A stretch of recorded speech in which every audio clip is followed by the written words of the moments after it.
In slasher films, it's a curious phenomenon that audiences often find themselves rooting for the killers rather than the often irritating teenagers or young adults. One reason could be that the killers, such as Jason Voorhees, Freddy Krueger, or Leatherface, are just so iconic and unforgettable in their respective roles. Another reason could be the portrayal of the characters themselves. Sometimes they're so grating that it feels almost satisfying to see their on-screen demises.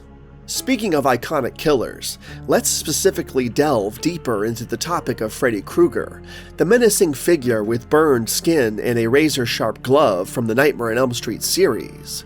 In the initial movies, from parts 1 through 6, and including Freddy vs. Jason, the storyline presents Freddy as a child murderer who, due to legal loopholes, was released. However, an outraged group of parents sought vengeance directly and burned him alive.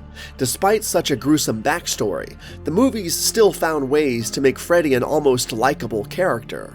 The films usually showcased older teenagers and young adults, often characterized as annoying and/or unlikable, being Freddy's victims. Thus, as the 1980s and the early 1990s progressed and Freddy became a symbol for that generation, audiences found it increasingly easy to cheer for him, even though he was a dreaded child murderer.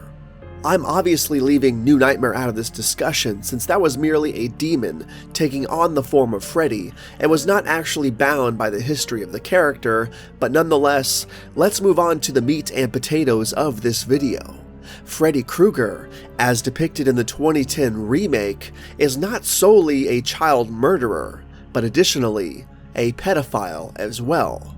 So not only was this version heinous, but also undeniably evil in every imaginable way, thus creating a version of Freddy Krueger that, no matter how many sequels he would have gotten, which thankfully was none, you can never root for this guy. You can never champion this version of Freddy. You can never have the pop culture embracement of the 2010 version of Freddy Krueger that you did with the original Robert Englund version. Never. And that's one of the biggest issues with the remake. People want to be able to embrace and root for Freddy Krueger, at least to a certain extent. But once you make him an actual pedophile within the story, all of that stuff gets thrown right out of the window, and it just makes us hate the character, and rightfully so. If the producers were aiming to make Freddy someone you hated and didn't want to root for, they succeeded. But the issue again is that people themselves want to be able to root for Freddy Krueger, and they cannot do that with the 2010 version.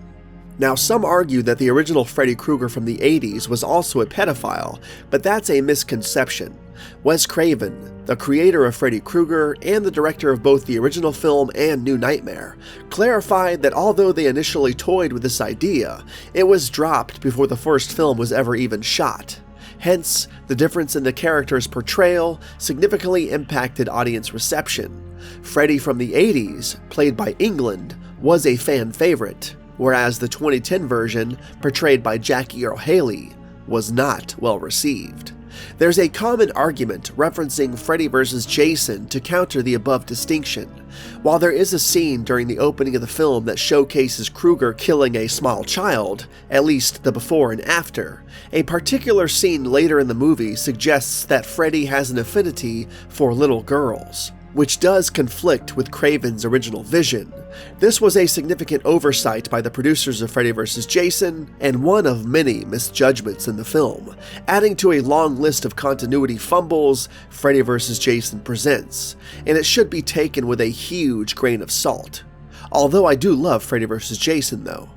In conclusion, while the original Freddy Krueger was a child killer, he was not a pedophile, setting him apart from the despicable 2010 version. This distinction largely explains why audiences felt closer to Englund's Freddy and rightfully and expectedly distant from Haley's portrayal.